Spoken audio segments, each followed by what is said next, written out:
The Airbus A380 is a super jumbo, the world's biggest passenger airliner. A pioneering marvel of the skies, it's packed with cutting-edge technology. Yet it owes its very existence to the most unlikely breakthroughs and inventions. Wow! This is just glass. These engineering connections range from a 19th century rocket to an ancient Mongol bow, and from the soaring genius of an eagle. Look at that, there you can see it. To the humble bicycle pump.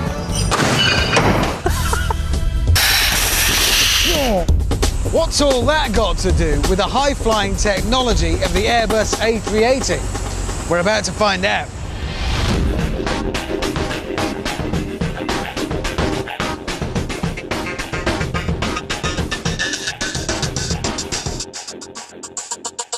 Airbus 007 clear, takeoff 32 left, 290 degrees 8 knots. This is the Airbus A380, also known as the Super Jumbo Jet.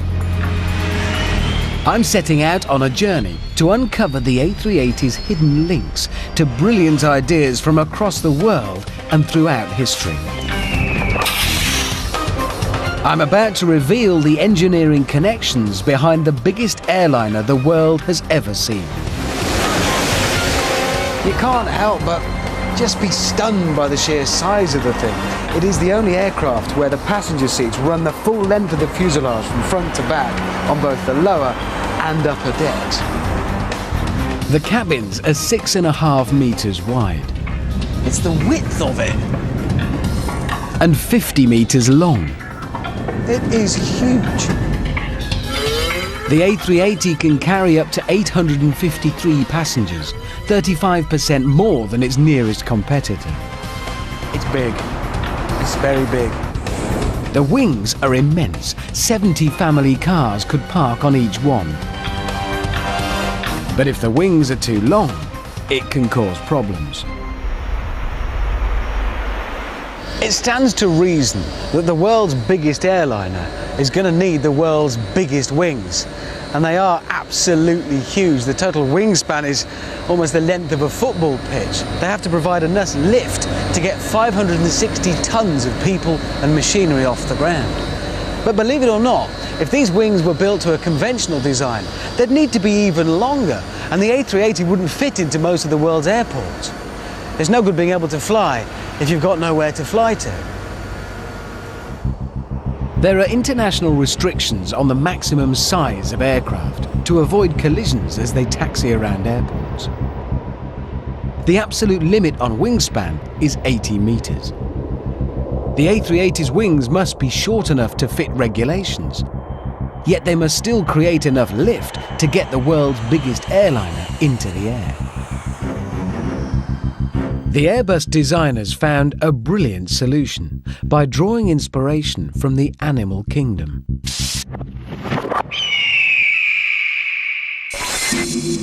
But how did they do it? I'm about to take the first steps in my investigation. Aerospace engineer Dr. Peter Barrington thinks I should get a feel for how a conventional wing creates lift. And the best place to do that is in his wind tunnel at the University of Kingston in London.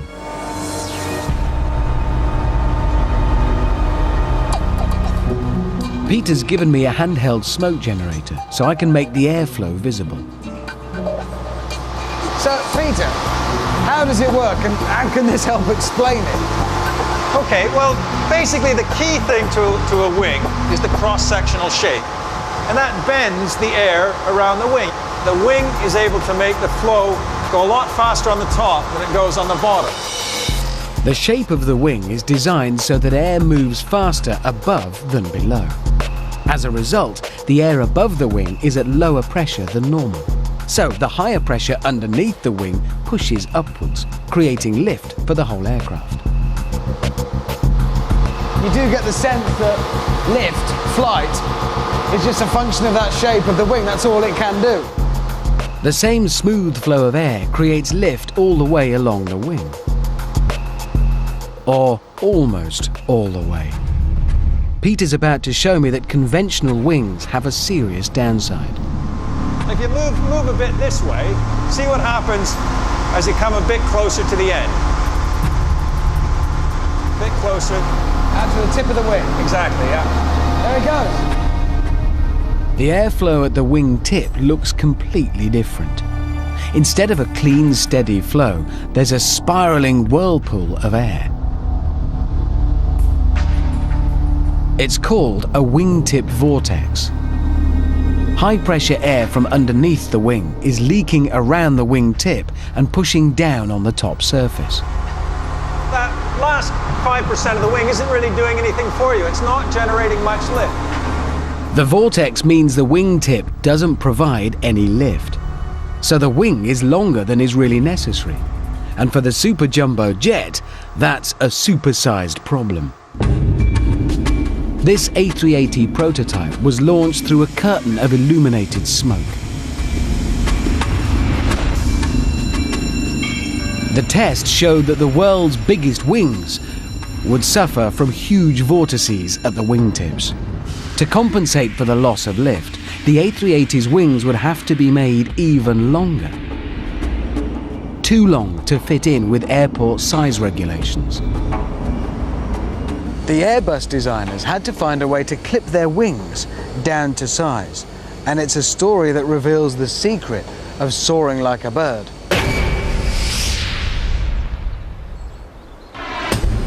For the next stage of my investigation, I'm meeting another leading aerodynamics expert. But I hear he can be a bit difficult. His name is Cossack. And he's a steppe eagle, a species named after the wide-open plains of the Central Asian steppe. I'll be honest, he's a big, impressive-looking thing. Cossack is a scavenger by nature, and his lifestyle gives him a very similar problem to the A380. He's gone. To soar high above the plane in search of food, he needs a thermal, a rising column of warm air around 20 meters wide. But like the A380, his wings can't be too long, otherwise his turning circle will take him outside the thermal. So his wings are perfectly adapted for maximum lift with minimum length. And today he has agreed to take part in an unusual experiment. Oxford University zoologist Graham Taylor is going to show me exactly how Cossack deals with wingtip vortices by filming his wings in flight. So these are little wireless video cameras. So you can fit cameras to him. Right, this is the tricky bit. What do you do with that? And I try and put this in his back. Cossack's handlers help him into the Eagle Cam harness. And now he's ready for his close-up.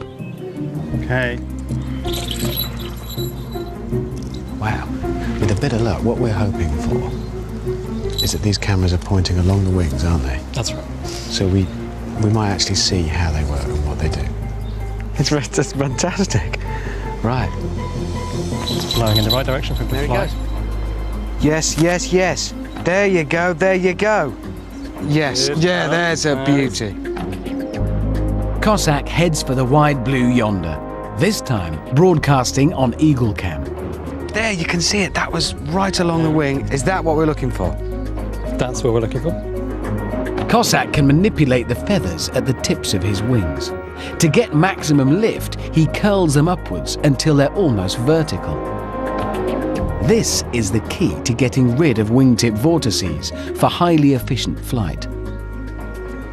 When it's actually soaring around in thermals, what you'll see then is that the wings are taking a heavy load the whole time. And as it does that, those wingtip feathers are curled up the whole way through that it's turning around.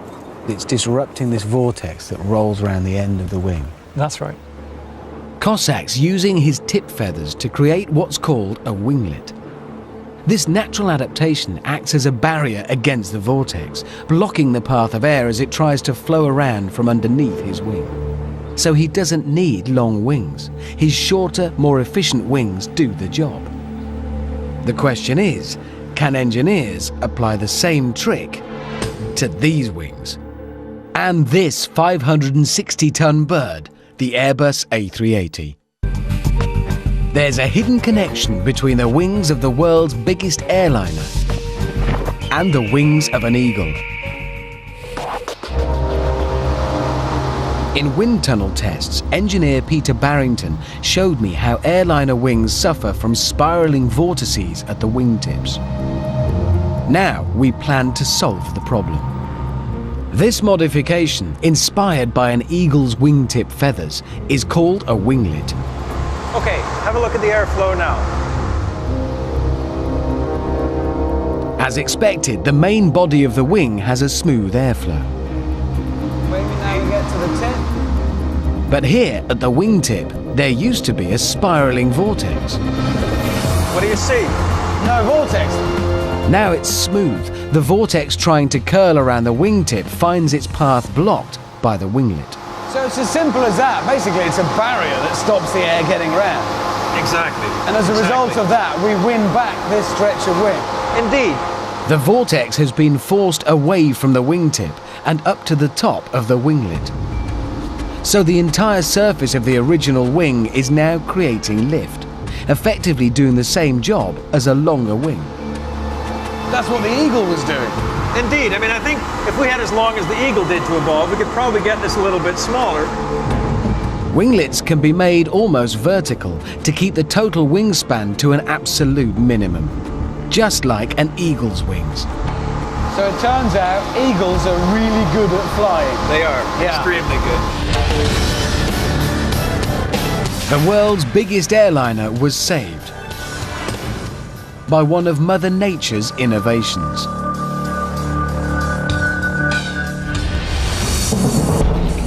But solving one problem creates another.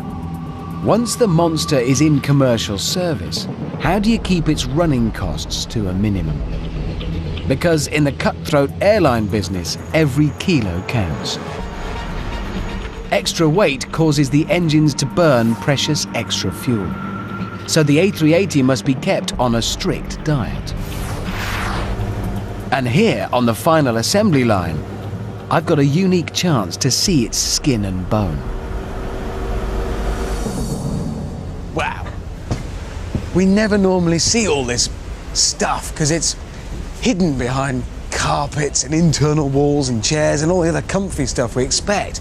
But now to see the skeleton, the structure of the thing.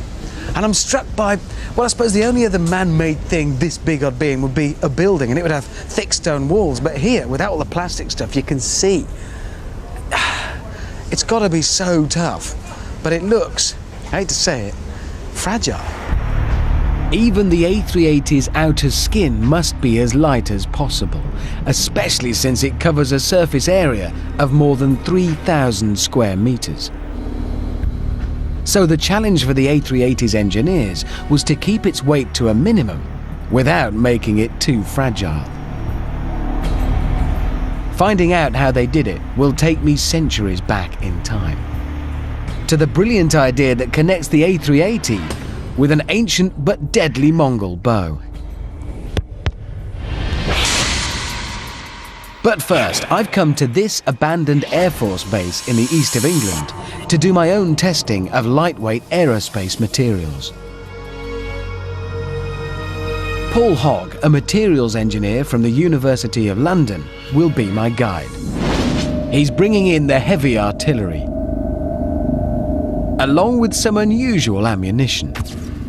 Chickens. Very, very similar to the sort of test they use for aircraft engines and fan blades, basically. Is it? Yeah. The aerospace industry uses chicken guns to simulate high-speed bird impacts at takeoff.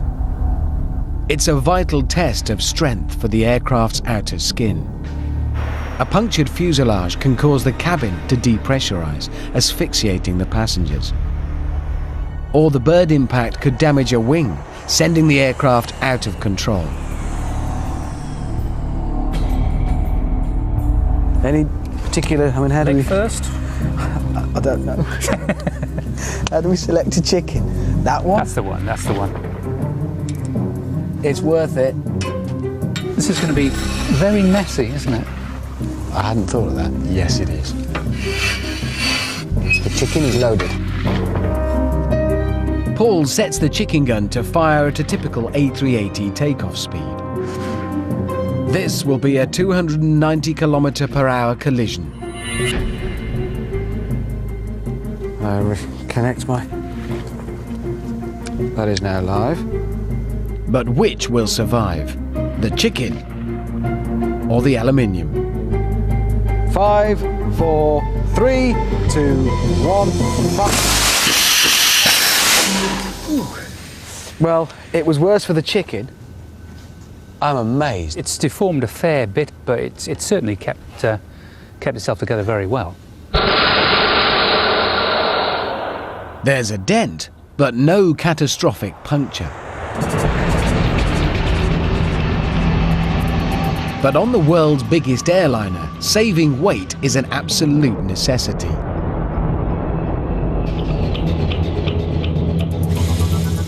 So what if we test thinner aluminium at just 0.9 millimeters thick? This is to save weight. So if we decided that the heavy stuff we used was too much weight, this is what we'd go. That's the sort of thing you do, yeah. Right up, let's see what happens. But will it survive?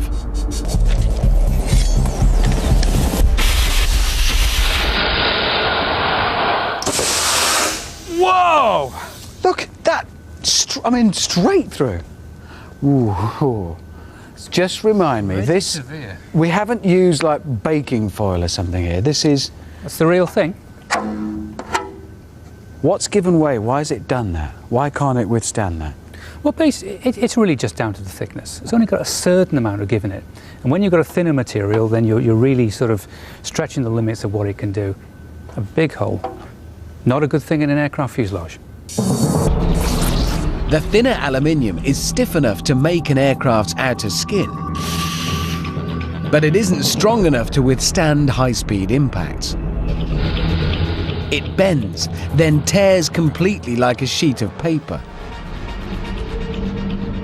No aircraft could risk such a catastrophe on a flight loaded with passengers. But the Airbus designers found a way to make aluminium thin and at the same time incredibly strong. And that's where the Mongol bow comes in. In the 12th century, the Mongol Emperor Genghis Khan set his sights on world domination, and he planned to destroy his enemies with archery. This is the longbow, an extremely powerful weapon constructed from a single piece of wood. The wood must be strong enough to survive the heavy bending force of a man's body weight. But to conquer the world, Genghis Khan needed a bow that could be fired from horseback, by mounted warriors in a highly mobile army. I'm about to find out why that was a problem with traditional bowyer Steve Ralphs. I can see how the principle, the theory works, because, you know, horse, mobile, weapon, great. But practically, how did it actually work? How could I kill somebody with this, sitting on this? The first shot is here as you come in from the left-hand side of the horse. So it's 1, 2, 3, up and over, 4. So let me just try those. So, sorry. If there's one thing I need, it's a compact weapon. My arm's twisted now, I can't. And I can vouch for the fact that the longbow is not it. So the problem with the longbow for this job is its longness. So what happens if you try to make a shorter bow with the same power from a single piece of wood? So I'll give you a short bow. Thank you. And some protective equipment. Right. Yeah, that's not worked at all, has it? Here's why. When a bow is drawn, the outside stretches so that it's longer than before. But the inside squeezes, making it shorter than before. So the bow has to handle two very different forces at the same time. With a shorter bow, the bending is much greater and the wood just isn't strong enough. So the Mongols came up with a brilliant idea. If there are two different forces, use two different materials. This is horn, it's buffalo horn, sort of thing they would have used. pieces of this, which is, I mean, it's very tough. It doesn't mind being squashed. It can cope with that very well. And then on the outside of that is a layer of sinew, like this, which is happy being stretched. And in fact, I can break it down a bit and we can... The sinew comes from tendons in a deer's hind legs, and its fibres are highly elastic. The combined properties of horn and sinew make for one ideal weapon. You actually bind sinew to this side of the bow, the back of the bow. You place horn plates on the inside of the bow, on the belly. And then you can, in a very short bow, you get the same drawing. Now, if you did that with just a wooden one like the one I just did... Well, you saw the results. Yeah. But this, you can draw and it can take a bigger curve. Wow, you can feel it. With buffalo horn on the inside and sinew on the outside, the bow can handle squeezing and stretching at the same time. It's like elastic. Mongol bows were short enough to fire from horseback, but still strong enough to hit targets 300 meters away. The Mongols developed not just a great weapon, but a great concept, the composite. Take two materials with useful properties and put them together to make something far better. As Genghis Khan might have said, it was easy, once you knew how. Fast forward to the 21st century. These sections of the A380's outer skin are made from a composite of two materials. Like the buffalo horn in the Mongol bow, lightweight aluminium provides stiffness. But with a heavy impact, it will bend, then rupture completely. It needs a second material, like the sinew in the Mongol bow, to give it added strength. And Paul Hogg has given me an amazing suggestion. Glass. Well, it broke, obviously, but just tell me, I mean, I knew it would break, but tell me why it broke and how it broke. Well, basically, it's a brittle material, so it was deformed. Cracks just propagated. Some of them propagated all the way out. You can see the other ones are formed here. End of the story. An ordinary sheet of glass Feels flimsy to me. It's also scarily light. A short bow made from a single material will bend, then break. The composite bow survives. An aircraft skin made from a single material bends, then ruptures. Can the composite skin withstand the impact? Okay, I've come down to the business end of our little chicken firing range here because I really want to see what happens when the chicken hits the glare. Does it bend? Does it come back? I want to see how it behaves.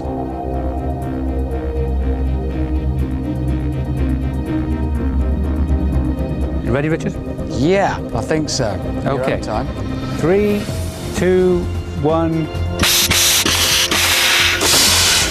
Oh, well, it's not very nice being that close to a very fast chicken, but it's resisted it. It hasn't gone through. There's a dent, but the glare survives. It does work. The two materials working together are better than either alone. That's fantastic, isn't it?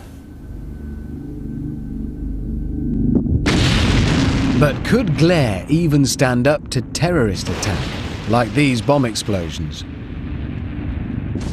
In tests, the Federal Aviation Administration placed plastic explosive in a luggage container made of glare.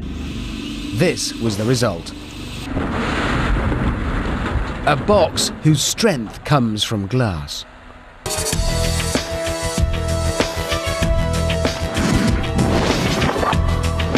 For the A380's designers, glare is the perfect combination of high strength and low weight, vital for an airliner this size. Glare forms 470 square meters of the A380's outer skin. It's 25% lighter than aluminium, one reason why the world's biggest airliner has better fuel consumption per passenger than a family car. And thanks to composites, an idea inspired by the Mongol bow, it's tough enough for the rigors of flight, even with a novice pilot. So Richard, if you want to take control of the airplane now, if you get your hand on the stick ready to take over. Really? Yep. Right. Go for it. If you put full stick to the right now. Whoa! There you go. Whoa! That's it. It feels as light as a feather. Are we doing aerobatics in the world's largest airline? When it's in the air, the A380's enormous size is not a problem. But in the next stage of my investigation, I plan to find out why size is a big issue when the A380 is still on the tarmac. This is Airbus headquarters in Toulouse in southwestern France. A nest for breeding the world's biggest birds. Whoa! This place is unbelievable. Everything in it is vast. The final assembly line is nearly half a kilometre long and 50 metres high. Apparently this building is so enormous that, rumour has it, it can form its own clouds up near the ceiling. On this scale, human beings seem tiny and insignificant. The fully assembled A380 is by far the longest, widest and tallest airliner in history. The upper exits stand nearly 8 metres off the ground. And that's where the problem comes in. If there's an emergency, the passengers have a long way to go to escape and survive. This is an evacuation test of the A380. To satisfy international regulations, all 853 passengers must evacuate, using only half of the plane's 16 exits. They have just 90 seconds, the estimated survival time in the event of fire. To save their lives, passengers need an escape route fast. They're trapped at the height of a 3-story building with nowhere to go. As a result, the A380 has the biggest evacuation slides in the world. But regulations require the slides inflate in just 6 seconds, so that the first passengers to arrive at the doors don't block the exits. The only way to do it is to make a surprising connection between a life-saving slide and a device that was designed to kill. To prove it, I'm going to build and test my own model of an evacuation slide. My airbag is 50 metres long.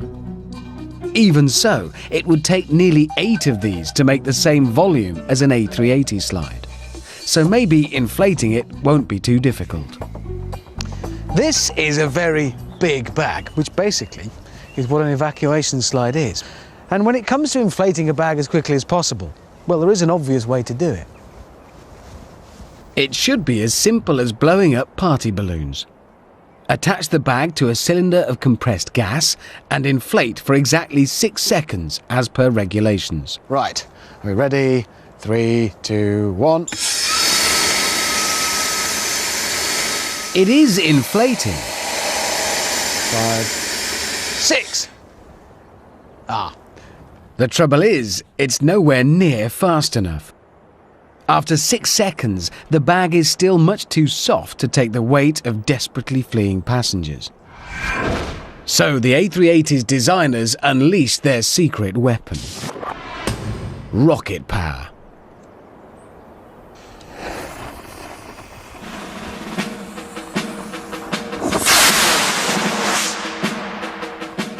I'm using 19th century rockets because the primitive design makes it easy to see the key ingredient: gunpowder. These rockets weren't very accurate in their day, but they did create lots of gas, exactly what we need to fill the bag. All I have to do is make sure the rocket can't move. And here it is. One rocket fits onto this bed at the back, down this pipe leading to the bag.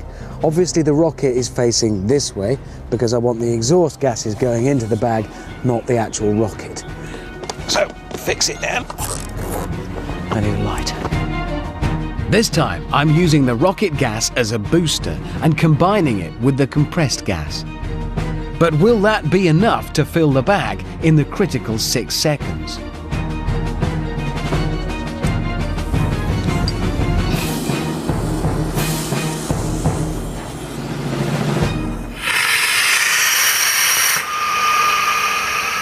Nice job on the first half of the bag. Not so good on the second. And for an evacuation slide, anything less than full inflation would cost lives. Well, the rocket gave us more speed, definitely, but we still didn't fill the bag. We need to get more air in. And to do that, the Airbus designers used one of these. It's called an aspirator, but it's basically just a funnel. As the funnel gets narrower, the rocket gas moving through it speeds up, causing the pressure to drop. That should create a vacuum effect, sucking in extra air from the surroundings to inflate the slide. But will it be enough to transform a weapon into a lifesaver?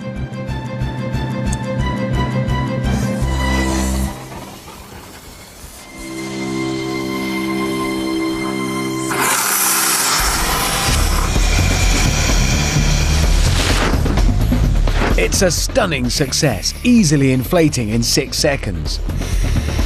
2/3 of the gas filling the bag is fresh air, sucked in by the aspirator. And that's how you rescue people with rocket power. I mean, it works. Clearly, it works. It might have been pretty useless as a weapon of war, but turns out it can save lives. With this device, the A380's slides inflate in 4 seconds, 2 whole seconds inside the required time. In the emergency drill, all 853 passengers evacuated in 78 seconds, easily beating the 90-second limit. Thanks to rocket-powered slides, the A380 was officially certified to fly. But the designers hope they'll never be used in a real emergency. Needless to say, if you're an engineer, it's better to ensure that an emergency never happens in the first place.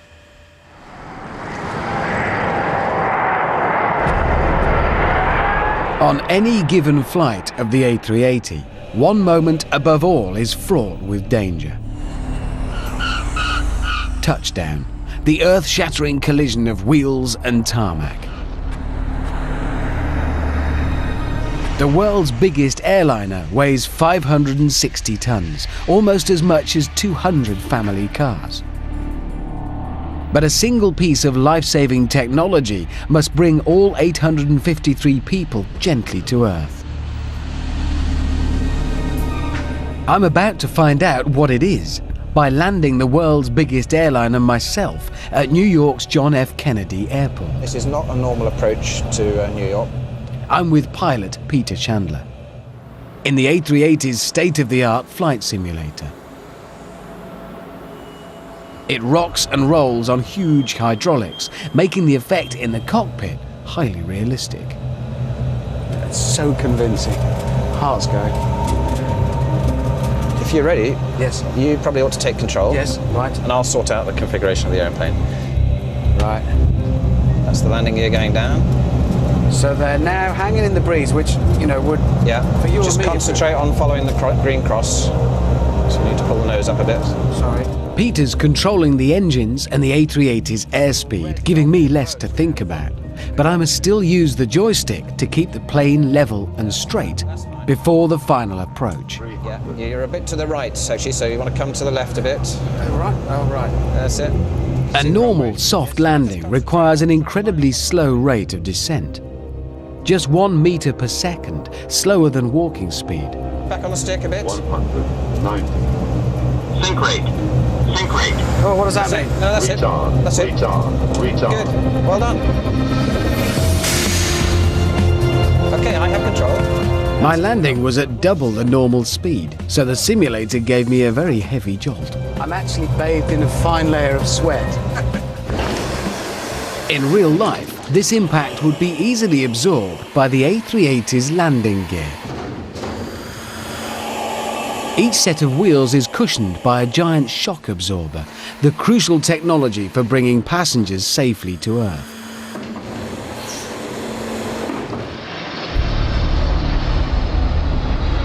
Witness this notorious incident at Hong Kong's Kai Tak Airport in 1993. A Boeing 747 gets caught in a heavy crosswind while approaching the runway. As the jumbo jet twists in the wind, a single set of landing gear sustains the entire impact.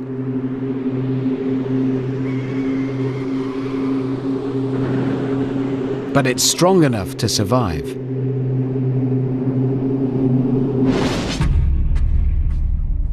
The A380's landing gear is rated to handle such extreme landings at 4 times the normal descent rate. But the colossal A380 is 40% heavier than a Boeing 747. And here's an amazing fact. The A380's landing gear is based on the same principle as the device that keeps your bicycle in perfect working order. Engineer Todd Todeschino plans to prove it with a bizarre experiment. This is his stand-in for the A380. A 200-kilogram piano. It's going to drop from a crane and land at 30 kilometers per hour. But Todd thinks he can give it a soft landing using exactly the same principle as the A380's landing gear. It comes from an old-fashioned but brilliant invention. You can make a shock absorber from a bicycle pump. If I make the hole smaller, the air can't get out so easily, and it's squashed or compressed, resisting my arm like that. It isn't pumping anything anymore, but it is absorbing the energy. The A380's massive shock absorbers may look like heavyweight high-tech engineering. But Todd thinks each one is just a cylinder with a piston inside. A giant bicycle pump. Right, big sheet of plywood. Yeah. Okay. Piano sitting on top of the plywood. And that's what we drop from the crane. So we'll put the bicycle pumps underneath the piano. So it'll be like a whole load of sort of fingers of bicycle pumps coming down underneath the whole sort of framework. So this framework becomes our landing gear, if you like. Yeah. This gives us a mounting point. Yeah. Okay. Todd gets on with the basic framework, while I find out what we're up against. For any experiment to be scientifically rigorous, you've got to have a control. That piano is our control. It's just a piano with no landing gear, and I just thought it'd be good to see what happens when it lands. So here we go. Stand clear.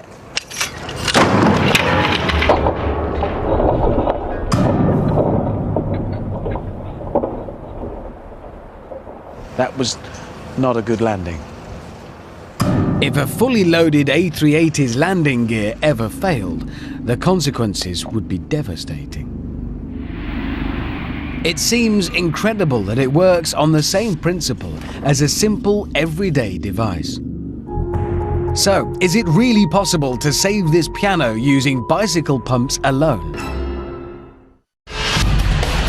The landing gear of the world's biggest airliner has a similar design to a set of giant bicycle pumps. Engineer Todd Todeschino aims to prove it by using bicycle pumps to build landing gear for a piano. The piano sits on a plywood sheet to keep it upright as it falls. He mounts the pumps onto the plywood so the handles hit the ground first and push in the pistons. And Todd's made a careful calculation of the exact number of pumps he'll need. 100 of them, nice round number. Nice round number. Loving your science there. But there is method to the madness. Fill the fellow up. The A380's shock absorbers are filled with liquid, not air. So Todd's doing the same. It takes more force to squeeze a liquid out of the pump so it can absorb a much greater shock. By squirting the water out of this hole, it transfers the energy. It takes it out of the piano falling. And it's the energy absorbed in squirting that water out of that hole that will give us our damping, that will slow it down. It would land and it would go like that. A trial run gives exactly the sort of gradual shock absorber Todd's looking for. Unfortunately, bicycle pumps aren't designed for water. Soon, all 100 pumps begin springing leaks in the final stages of landing gear construction. And now it's a race against time. If it looks like we're hurrying, We are. It's dripping. There's 100 little drips coming out, and I'm worried that every drop of water that comes out of the pumps is going to be a drop of that extra cushioning to absorb the energy of the fall. We're just hoping it works. Todd decides to go for a landing while we still have some water left in the pumps.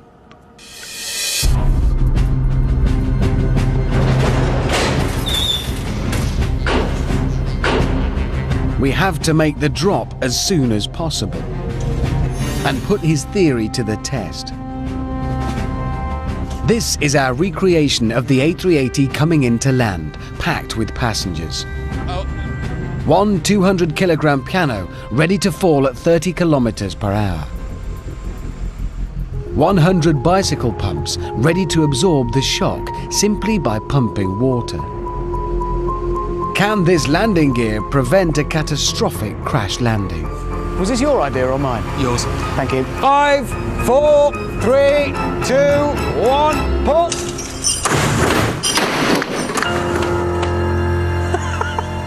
Result! I think that worked. I was braced for a disaster, but look! Watch for the water being forced out in the replay.